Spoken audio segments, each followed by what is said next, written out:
Boa noite, caros amigos. Boa noite. Hoje, dia 23 de setembro de 2024. Saúdos a partir daqui do nosso estúdio em Maputo, onde nos situamos, e as saudações são a todas e a todos.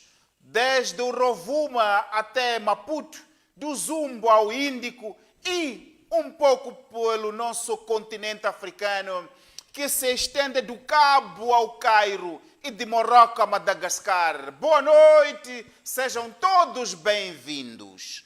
Hoje, caros amigos, neste espaço que é seu, nessa live que é sua, temos os pontos prévios que selecionamos e temos os pontos principais. Sem demoras, vamos direto aos temas prévios.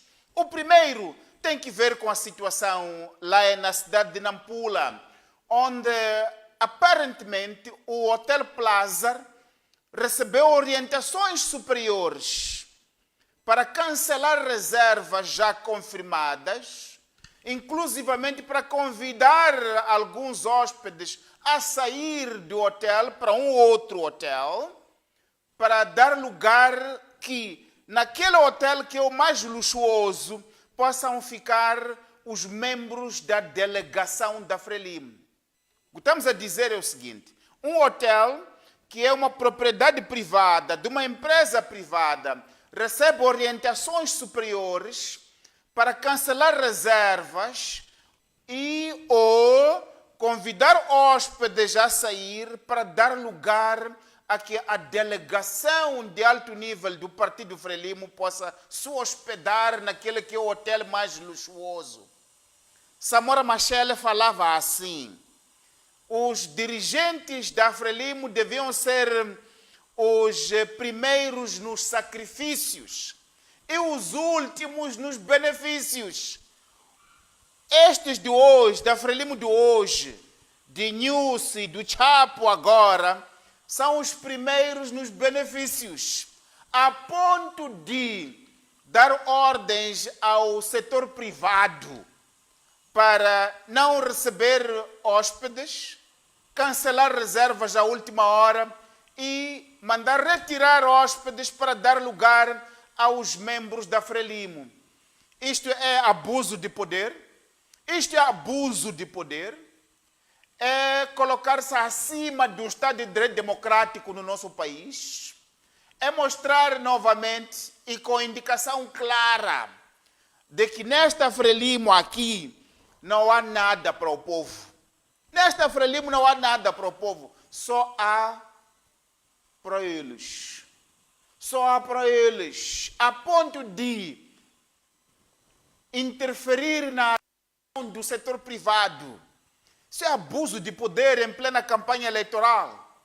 Até pensávamos que conheciam das leis. Afinal, nem isso conhecem. Meus caros, isto indica que não há nada nesta Frelimo aqui.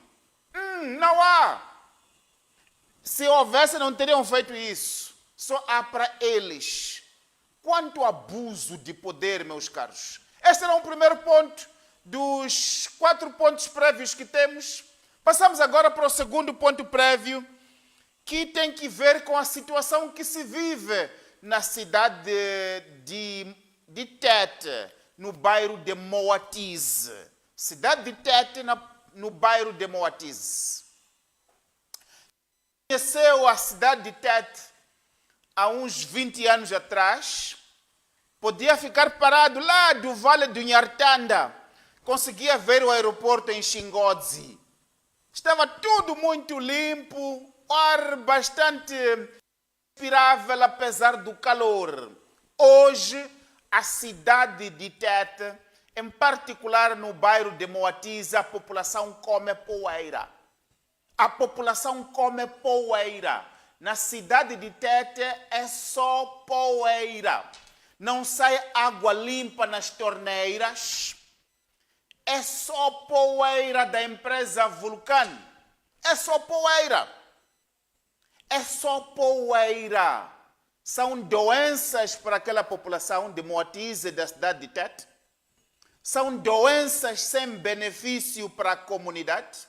Já no passado, se recordam o famoso caso do bairro Cateme, a violação de direitos humanos lá, onde a nossa polícia foi instruída por estes chefes deste governo do presidente Nyusi, e é isso aí mesmo, para ir bater a população, para poderem ser reassentados já à força lá. Aquela valha foi embora, deixou apenas violação e abuso de direitos humanos lá naquela comunidade, sem qualquer tipo de benefício. Entrou esta empresa. Esta empresa nem o básico faz, meus amigos, nem o básico faz.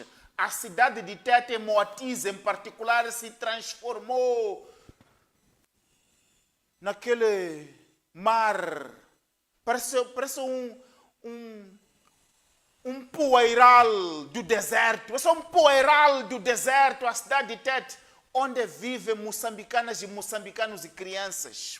E alguém nos diz que não se faz nada, porque estes chefes aqui têm benefícios. Têm benefícios, sim, têm benefícios. Estamos a caminho de Tete. Vamos estar em Moatize. Estaremos em Moatize ainda esta semana. Estaremos em Moatize ainda esta semana para ver de perto, documentar de perto aquela situação da violação. Violação de direitos humanos, direito à saúde, direito à vida e o direito ao ambiente daquelas comunidades ali nos bairros, não só Moatize, mas nos bairros circundantes. Este era o ponto prévio, estamos a caminho, nos aguardem aí. Passamos agora para o terceiro ponto prévio, que tem que ver com o barco da discórdia e da corrupção em Quelimane. O barco da discórdia e corrupção em Quelimane. Para quem conhece Quelimane, você tem que atravessar de barco de Quelimane para Nhasunge. Sempre teve ali, até na época do colono, quando batia pessoas, tinha barco decente para a população atravessar. Nos governos anteriores sempre teve barco decente para a população atravessar. Nesta Frelimo de hoje não tem nada ali. Então, acabou havendo dinheiro para comprar um barco. Essa coisa de ter um governo com duas cabeças, um é governador, outro é secretário de Estado, acabou ficando dinheiro com o governador, o Pio Matos. E o Pio Matos, que aprendeu dos chefes daqui, tem a filha dele na linha da frente a abocanhar todos os contratos que giram ali. O Pio Matos, esse. Levou esse dinheiro, deu à filha dele. A filha dele foi comprar um barquito. Aliás, que se inspirou naqueles barquitos de gente rica que fica ali a brincar no mar para atravessar a população.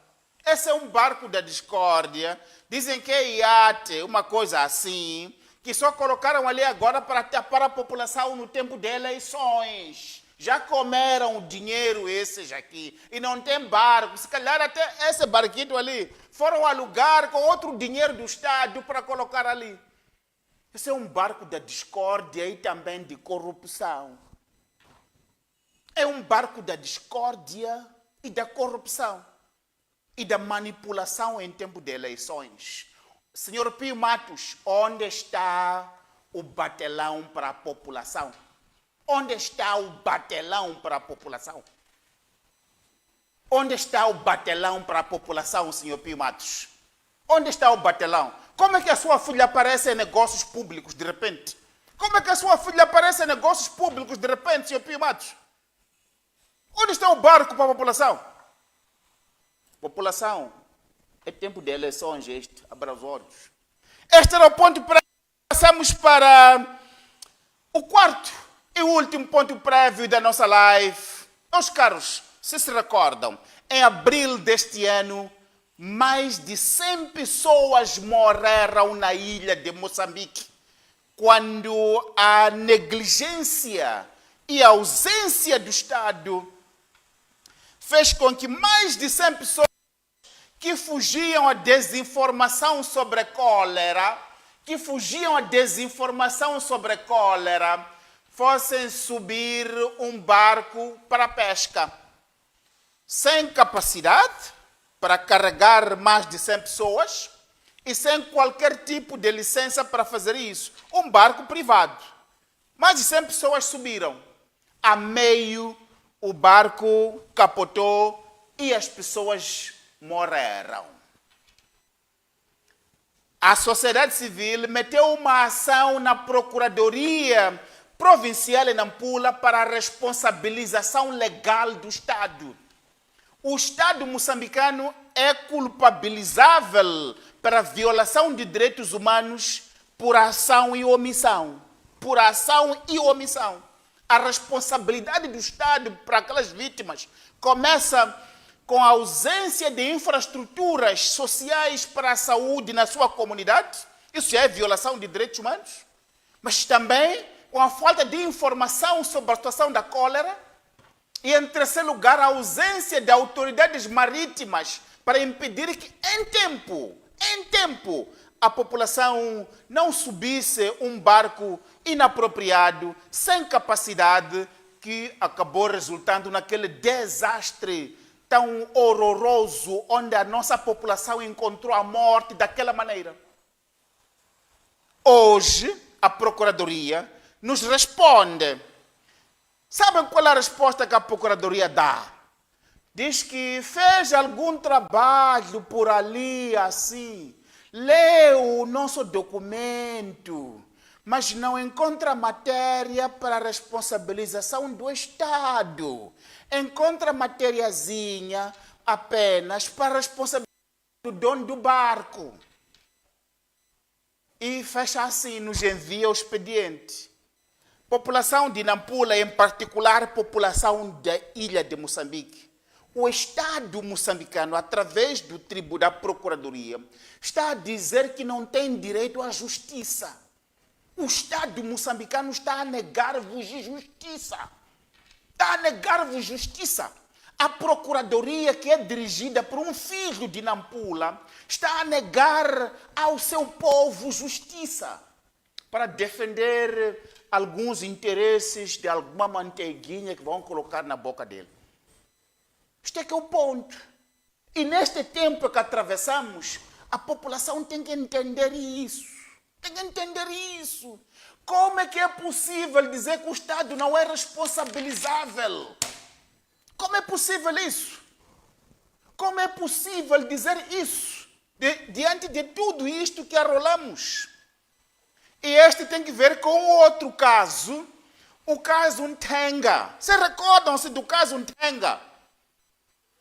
O senhor Tomás Salomão, que hoje é membro da Comissão Política da Frelimo, que de certeza está a receber emolumentos pela impunidade do caso Ntenga, onde mais de 300 pessoas encontraram a morte em Ntenga, em Moamba, quando o comboio teve acidente. Essas pessoas não têm justiça ainda. A justiça moçambicana nega a justiça às vítimas de Ntenga. E se repete agora na ilha de Moçambique, onde procurador moçambicano de Nampula está a negar ao seu povo justiça, onde mais de 100 pessoas morreram por negligência, por ausência do Estado e até por causa de corrupção. Vamos atacar esse assunto. Vamos atacar esse assunto firmemente. Vamos levar esse caso até as últimas consequências. O Estado moçambicano vai pagar aquelas vidas ali. Vai compensar as vítimas. Que Estado é esse que não respeita os direitos humanos? Que Estado é esse? Que Estado é esse que vocês, procuradores, defendem, que não respeita o direito à vida da sua população? São os pontos prévios, meus queridos. Vamos agora para os pontos principais. E os pontos principais são 3 que nós selecionamos para hoje. Primeiro, tem que ver, meus amigos, atenção moçambicanos do Rovuma ao Maputo e do Zumba ao Índico. Este governo do Nyusi começou com o assunto de portagens.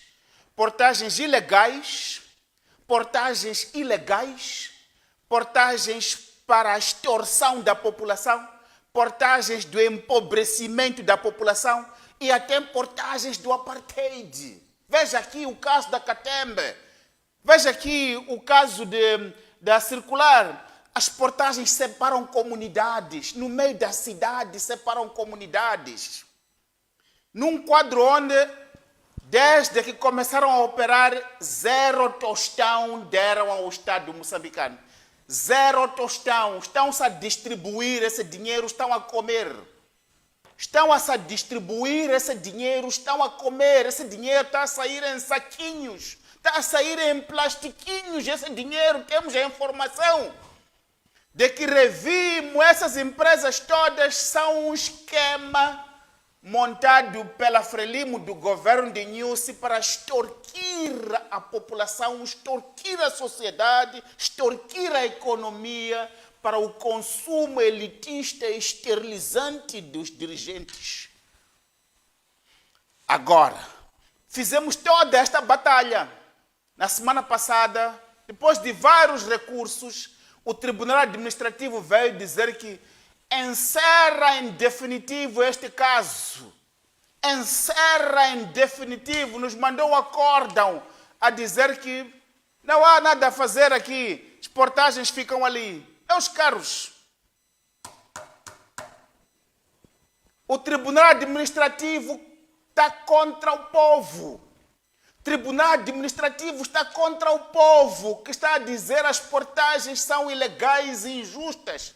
E o Tribunal Administrativo diz que as portagens vão ficar. E já indicamos que alguns dos juízes que estão no caso das portagens têm histórico de corrupção. Tem histórico de corrupção. Está aí o caso. Há portagens do Rovuma ao Maputo, em estradas que não existem, em estradas que não foram reabilitadas, e estas portagens nunca deram um único tostão ao Estado moçambicano. Estão-se a distribuir o dinheiro. Estão-se a distribuir o dinheiro. Alguém nos diz, desde o ministro Mesquita, todos esses aqui, eu fiz uma portagem. Eu fiz uma portagem, todos esses ministros. E cá vem o Tribunal Administrativo dizer, deixa o governo extorquir a população à vontade. É o Tribunal Administrativo contra o povo. O Tribunal Administrativo está contra o povo neste acórdão. Está contra o povo neste acórdão. Amigos, atenção, estão aí as portagens. Estão aí as portagens, meus caros. Quando a justiça nega a justiça ao povo, quando a justiça nega a justiça ao povo, quando dizem que não, tem que usar os tribunais, e os tribunais se posicionam injustamente, ilegalmente, extemporaneamente contra o povo. Talvez as urnas podem resolver. Atenção, população, só as urnas podem resolver isto. Só as urnas é que podem colocar o povo no poder. Já que os tribunais estão contra o povo, só as urnas podem colocar o povo no poder. É assim como dizia o presidente Samora. É assim como dizia o presidente Samora. Meus caros, passamos agora para o segundo ponto principal. O segundo ponto principal, novamente, tem que ver com o Tribunal Administrativo, que desde que está com essa presidência aqui da senhora Amaral, esse Tribunal Administrativo para o povo não quer saber do povo. Não quer saber do povo, só quer saber de proteger os chefes, proteger os ministros, proteger as grandes chefias. Está contra o povo, este tribunal. Está contra o povo. Então, o que acontece agora? Moçambique tem recursos minerais muito importantes, que são necessários para esta coisa chamada transição energética. desde a grafite, que está em Balama, e outros minérios críticos para a transição energética. Os chefes esses da Frelimo têm essa informação, têm o poder de fazer os contratos, foram buscar negociantes lá fora e fizeram contratos. São ao todo 10 contratos feitos, parceria de chefes com investidores de fora. E os 10 contratos estão agora na mesa do Tribunal Administrativo para dar o visto. Basta dar o visto, já é válido esse contrato. A questão é que esses contratos todos, como os outros, não beneficiam o Estado e a população. Esses contratos beneficiam os chefes da Frelimo, tal e qual acontece com todos os outros contratos neste país. Vocês vão entender, uma das razões por que temos a guerra em Cabo Delgado é porque estes chefes aqui estão a concorrer com o Estado. Então, os chefes da Frelimo concorrem com o Estado na exploração dos recursos naturais. Nos outros países, é o Estado que explora os recursos com parceiros internacionais e gera dinheiro para cofres do Estado, que é utilizado para desenvolver o Estado, o povo e pagar os salários aos funcionários. Aqui não. Aqui são os chefes da Frelimo que assinam os contratos em parceria com investidores internacionais. Quando você ouve que aquela empresa internacional fez X milhões, a parte moçambicana não vai para o Estado, vai para o bolso do chefe, antigos combatentes, esses chefes grandes, são eles, toda hora que ficam os recursos. E acabam eles ficando em luta entre eles. Por isso temos a guerra em Cabo Delgado. São eles, está a guerra em Cabo Delgado. Percebe? Então, isso está a acontecer agora. Na próxima fase, são estes 10 contratos a que me refiro agora. Alguém nos deu a informação que o Tribunal Administrativo tem estes contratos à sua frente para assinar. Se os assinam em vigor, são contratos que lesam o Estado moçambicano. São contratos de lesa-pátria. São contratos que lesam o povo em fim de mandato.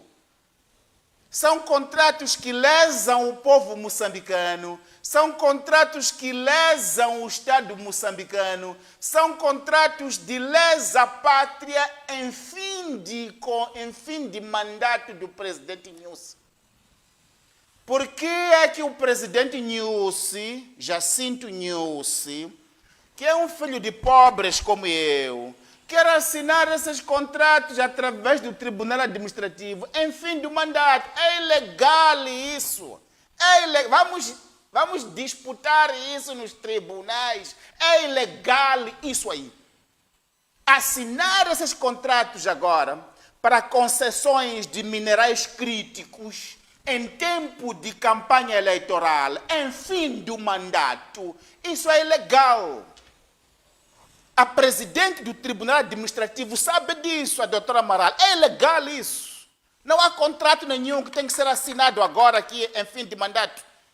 Não há contrato nenhum. Aliás, já dissemos que outros contratos assinados este ano, um deles com Ruanda, para a proteção lá, é ilegal. Vamos contestar isso nos tribunais nacionais e internacionais. É ilegal isso. E outras concessões, como a do MPDC, do Porto de Maputo, que é ilegal também. Viola a Constituição da República. Basta Nyusi sair. Vamos litigar contra isso nos tribunais. Vamos litigar contra isso nos tribunais. Não assina esses contratos aí. População moçambicana, fiquem atentos. Estão ocupados com a campanha eleitoral. Este governo que está a sair, do presidente Nyusi, que está em governo de gestão, tinha que só pagar salários às pessoas que não conseguem pagar por causa de corrupção. Está a assinar contratos com implicações para as próximas décadas. É inconstitucional, é ilegal isso. Voltaremos a esse assunto na próxima semana? Voltamos a esse assunto na próxima semana. Passamos agora para o terceiro e último tema principal que nós escolhemos, que tem que ver com algumas perguntas para a campanha eleitoral. Algumas perguntas para a campanha eleitoral. Uma delas é o programa Sustenta, implementado pelo ministro Celso Correia. Queremos respostas sobre este assunto. Este deve ser o mais corrupto dos programas da história do nosso país, só ficando a perder apenas para as dívidas ocultas. Vou repetir. O programa Sustenta deve ser o mais corrupto dos programas da história do nosso país, só ficando abaixo do Sustenta. Não somente porque se endividou o país para dinheiro que foi para os bolsos de 2 dirigentes ou 3 ali que se distribuíram. O dinheiro do Sustenta não foi para a população, não foi para a agricultura. Passou por lá, através de esquemas, foi para o bolso dos chefes do topo. E com apadrinhamento do Tribunal Administrativo. Lembram-se que o Tribunal Administrativo fez um processo de acusação. Aquilo é branqueamento de imagem do ministro. É o Tribunal Administrativo que não somente é corrupto, mas também está a ficar sujo ele próprio por branquear a imagem de dirigentes corruptos. Se acusaram pessoas júniores lá no Ministério da Agricultura, mas o ator e o principal beneficiário do programa Sustenta está com a imagem lavada, que é o Celso Correia. Está com a imagem lavada pelo Tribunal Administrativo. O Tribunal Administrativo não está mais a servir o povo, está a servir interesses, lavagem de imagem de dirigentes corruptos. Então, essa questão do Sustenta tem que estar no centro do debate político eleitoral deste momento. Venâncio Mondlane pega esse assunto aí, do Sustenta. O Sustenta. Esse é o primeiro. O segundo, os computadores. O programa Um Estudante, Um Computador. Programa Um Computador, Um Estudante. São cerca de 300 mil computadores que o Ministério do Ensino Superior, Ciência e Tecnologia recebeu do Banco Mundial. E aquele ministro lá, o Nivagarra, pobre como eu, filho de pobres como eu, aldraba computadores para a população. Computadores para outros pobres. Um ministro pobre desvia para meter dinheiro no bolso. Isto não é somente corrupção. É a capacidade da destruição do estado de espírito do nosso povo, dos nossos filhos. Tem que ir para a cadeia este ministro aqui. A Procuradoria está onde? Até fica perto ali do Ministério, fica perto ali, para mandar notificação para ele. Queremos saber onde estão os computadores. São 300 mil computadores. Onde estão o programa Um Computador, Um Estudante? Onde estão os computadores?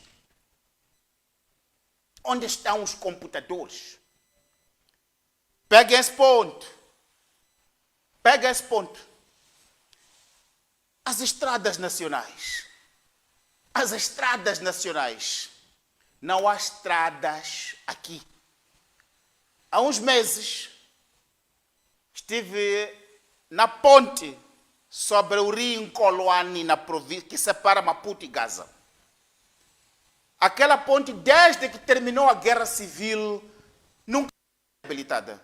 Está lá uma placa que diz, com financiamento de perto de 700 mil dólares para a reabilitação da ponte, o prazo de entrega já terminou há 1 ano. O dinheiro já desapareceu nos bolsos lá do ministro, os amigos dele, mas a ponte continua a ser um risco diário para a vida de moçambicanas e moçambicanos e a pôr em risco a economia do nosso país. Senhor ministro, onde está o dinheiro das estradas? Inaugurou por 3, 4 vezes, lançou a primeira pedra para a Estrada Nacional número 1, que nunca funcionou. E o senhor ministro dos transportes é isso, né? Das obras públicas e habitação, o senhor Mesquita, tem caminhões. Portanto, são ministros camionistas, de dia camionista, ou é caminhoneiro, ou caminhoneiro, e à noite é ministro. São os seus caminhões que estão a destruir as estradas, entretanto, nem consegue. Isso aí devia ser incentivo para reparar as estradas, não consegue. Os parceiros dão dinheiro entra no bolso. Onde está o dinheiro das estradas? A campanha eleitoral tem que abordar este assunto. Não há estradas em Moçambique, mas neste governo houve milhões de dólares prometidos para as estradas e muitos desses milhões foram desembolsados. Onde estão os milhões das estradas? A terminar hoje, voltaremos a esse assunto, segunda-feira que vem, tem que ver com TSU. Sabe o que é TSU? Tabela Salarial Única. O doutor Chacate publicou uma obra a falar do TSU, a mostrar que o TSU nunca tinha sido pensado para ser uma reforma salarial para a função pública. Sempre foi pensado como reforma salarial para eles, os grandes chefes. Para eles que triplicaram o salário, quadruplicaram o salário. Mas o funcionário esse já nem tem aquilo que recebia antes do TSU. Já nem tem o que recebia antes do TSU. Com o TSU não recebeu nada. O ministro Maleane está ali. Ora sai de ministros, primeiro-ministro, ministro das Finanças, quando volta aqui, demite 12 pessoas, depois reconduz 11, para demitir 12 pessoas, para tirar uma pessoa. Nem coragem tem para demitir uma pessoa e dizer porque está a demitir. Nem conseguem fazer isso. Tem que demitir 12 pessoas para depois deixar voltar a nomear outras, etc. Tudo a mesma aldrabice como a aldrabice do TSU. Foi feito como que uma reforma para o funcionário público, mas na verdade era para eles. É só ver agora. Saiu de primeiro-ministro para ministro das Finanças, chegou lá, a primeira coisa que fez, demitiu 12 pessoas. Mas depois nomeia todos e deixa tudo era manobra para tirar o indivíduo. Nem a integridade, nem a coragem para dizer que vamos te demitir. ABC tem que fazer manobras, tal como o TSU foi feito. Funcionários públicos. Funcionários públicos. Sem salário, sem promoções, sem pensões. A partir de janeiro, este mês de eleições, ainda vão conseguir buscar aqui, pagar ali, etc. Mas, meus amigos, a partir de janeiro, vamos viver a pior crise aqui. E essa crise é provocada por este governo da Frelimo. E não é por causa de falta de trabalho. Não é porque nunca se trabalhou. Aliás, é porque sempre se trabalhou que nunca se fez nada. Lembram-se? O presidente Nilce apareceu lá a dizer trabalho, trabalho, trabalho. Diziam tiram. Né? Falava essas coisas aí. Até falava na língua dele, trabalho, trabalho, trabalho. O único trabalho que fizeram é mandar dinheiro de moçambicanos para Portugal para fazer hotéis. Levar dinheiro da Covid e mandar para Portugal para fazer hotéis. Levar dinheiro dos moçambicanos para ir construir mansões em Dubai. Levar dinheiro dos moçambicanos e esconder lá nos bancos de fora. Quando morrerem, esse dinheiro vai ficar perdido por lá. É isso o trabalho dele que sabe esse. Os moçambicanos sempre trabalharam. Sempre trabalharam. É a vossa corrupção que destrói o trabalho dos moçambicanos. É a vossa corrupção que destrói o trabalho dos moçambicanos. Meus caros, boa noite! Boa semana! Foi assim a nossa live de hoje. Voltamos a estar juntos na próxima semana. Acompanhem de perto as incidências da campanha eleitoral. Se prepara para uma decisão consciente. Muito obrigado, boa noite e fiquem bem.